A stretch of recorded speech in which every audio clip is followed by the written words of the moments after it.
Godwin John ministries வழங்கும் தினம் ஒரு சத்திய வார்த்தை. இந்த ஆடியோ நிகழ்ச்சிக்கு உங்களை அன்புடன் வரவேற்கிறோம்.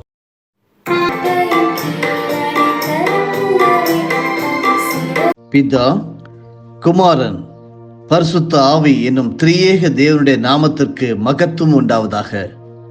தினம் ஒரு சத்திய வார்த்தை. இந்த நாளுக்குரிய தியானத்தின் தலைப்பு நம்மை சீரமைக்கும் இயேசு. பரிசுத்த திருமறையின் ஆதார வசனம் ஆதியாகமம் 3:21. தேவனாகிய கர்த்தர் ஆதாமுக்கும் அவன் மனைவிக்கும் தோல் உடைகளை உண்டாக்கி அவர்களுக்கு உடுத்தினார். தியான பகுதி ஆதியாகமம் 3வது அதிகாரம் வசனங்கள் 17 முதல் 24 முடிய. பின்பு கர்த்தர் ஆதாமை நோக்கி, நீ உன் மனைவியின் வார்த்தைக்கு செவி கொடுத்து புசிக்க வேண்டாம் என்று நான் உனக்கு விலக்கின விருட்சத்தின் கனியை புசித்தபடியினாலே பூமி உன் நிமித்தம் சபிக்கப்பட்டிருக்கும். நீ உயிரோடு இருக்கும் நாளெல்லாம் வருத்தத்தோட அதன் பலனை புசிப்பாய். அது உனக்கு முள்ளும் குறுக்கும் முளைப்பிக்கும். வெளியின் பயிர் வகைகளை புசிப்பாய். நீ பூமியிலிருந்து எடுக்கப்பட்டபடியால் நீ பூமிக்கு திரும்ப மட்டும் உன் முகத்தின் வேர்வையால் ஆகாரம் புசிப்பாய். நீ மண்ணாயிருக்கிறாய், மண்ணுக்கு திரும்புவாய் என்றார். ஆதாம் தன் மனைவிக்கு ஏவாள் என்று பெயரிட்டான். ஏனெனில் அவள் ஜீவனுள்ளோருக்கெல்லாம் தாயானவள். தேவனாகிய கர்த்தர் ஆதாமுக்கும் அவன் மனைவிக்கும் தோல் உடைகளை உண்டாக்கி அவர்களுக்கு உடுத்தினார். பின்பு தேவனாகிய கர்த்தர், இதோ மனுஷன் நன்மை தீமை அறியத்தக்கவனாய் நம்மில் ஒருவரை போல் ஆனான்.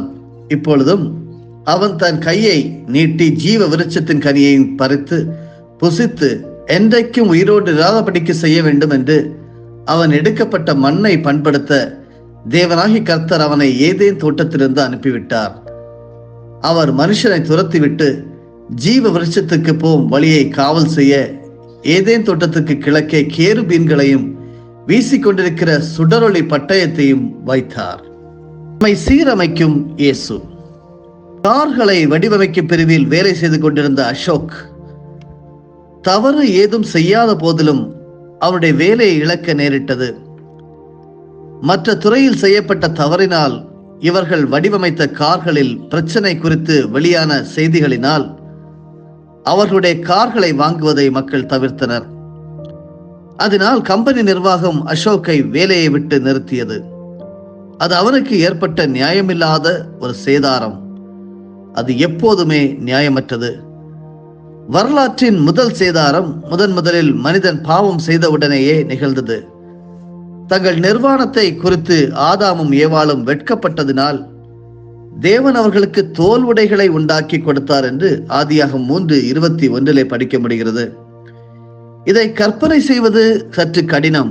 ஆனால் அதற்காக தோட்டத்தில் சுற்றித்திருந்த ஒன்றோ அல்லது அதற்கு மேற்பட்ட விலங்குகள் அடிக்கப்பட்டு தோல் உரிக்கப்பட்டிருக்க வேண்டும். அத்துடன் அது நிற்கவில்லை.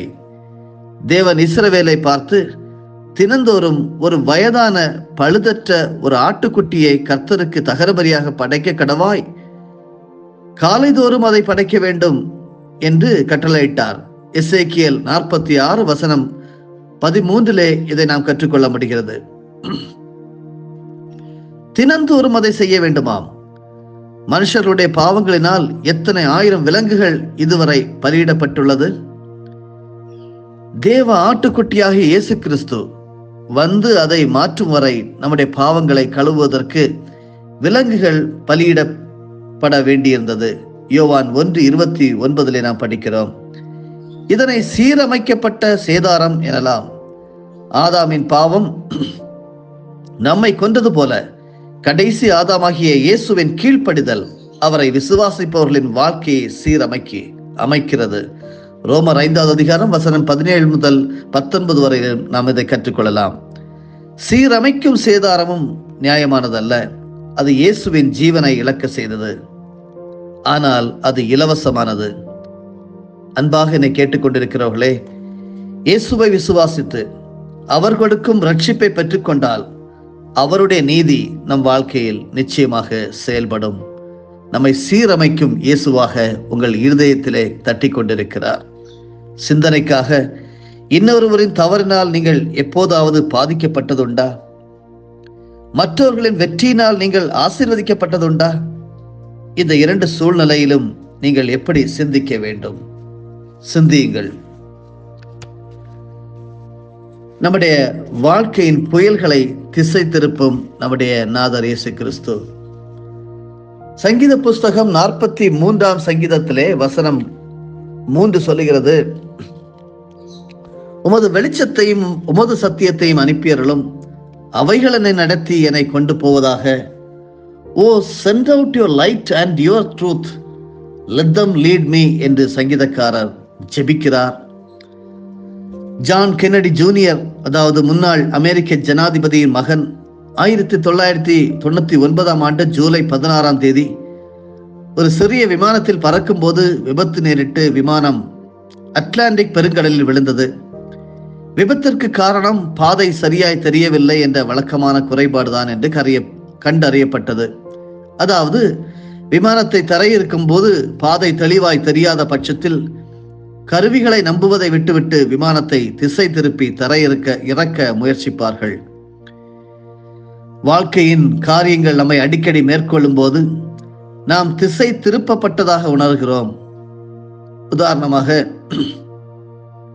புற்றுநோய் இருப்பது கண்டறியப்படுதல், நேசிக்கிறவர்களின் மரணம், வேலை இழப்பு, நண்பனின் துரோகம் போன்ற வாழ்க்கையின் எதிர்பாராத நிகழ்வுகள் நம்மை தோற்கடிக்கவும் குழப்பவும் செய்கிறது. அருமையானவர்களே, இதை போன்ற சூழ்நிலைகளில் ஒருவேளை நீங்களும் நானும் கடந்து செல்லும் போது சங்கீதம் 43 ஜெபமாக ஏறெடுக்கலாம். சங்கீதம் 43 படிக்கிறேன். தேவனே, நீர நியாயத்தை விசாரித்து பக்தி இல்லாத ஜாதியாரோட எனக்காக வழக்காடி சூதும் அநியாயமான மனுஷனுக்கு என்னை தப்புவியும். என் அரணாகிய தேவன் நீர், ஏன் என்னை தள்ளிவிடுகிறீர்? சத்ருவினால் ஒடுக்கப்பட்டு நான் ஏன் துக்கத்துடனே தெரிய வேண்டும்?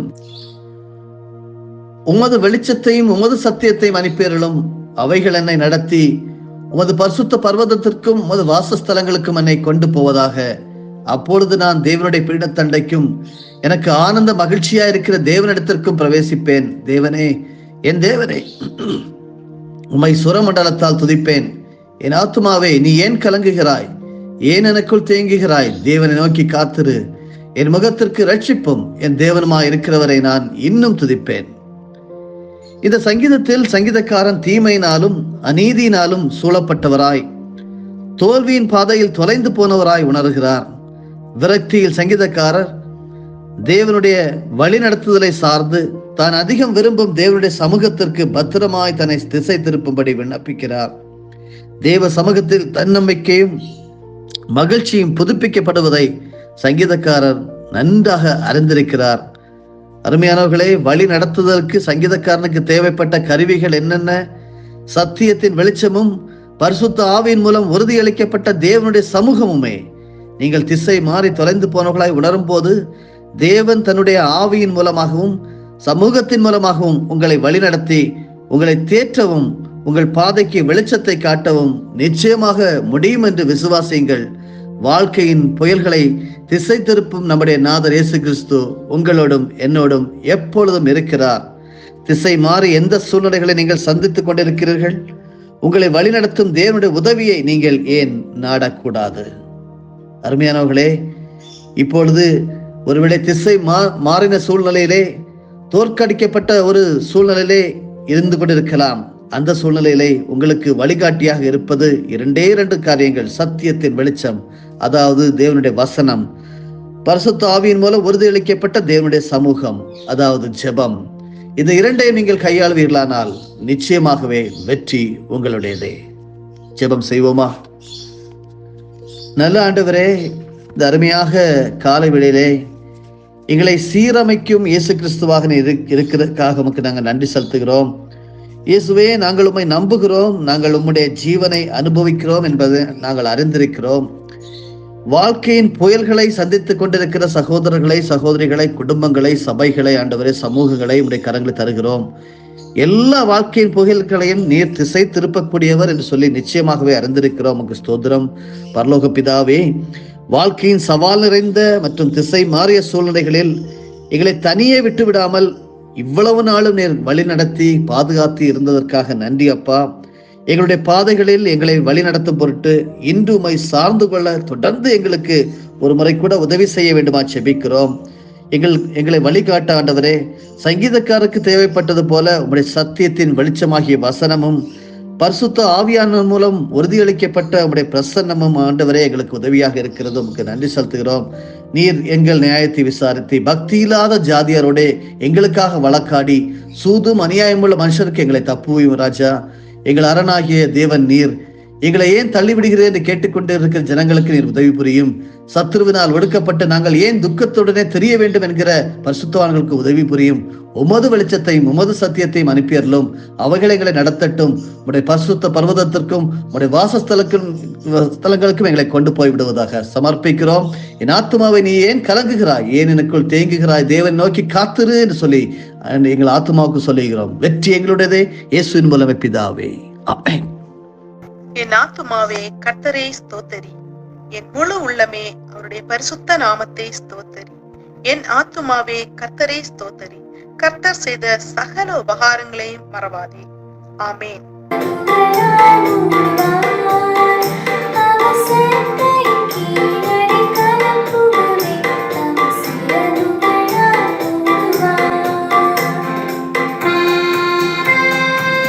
ஆசீர்வதிக்கிறோம்.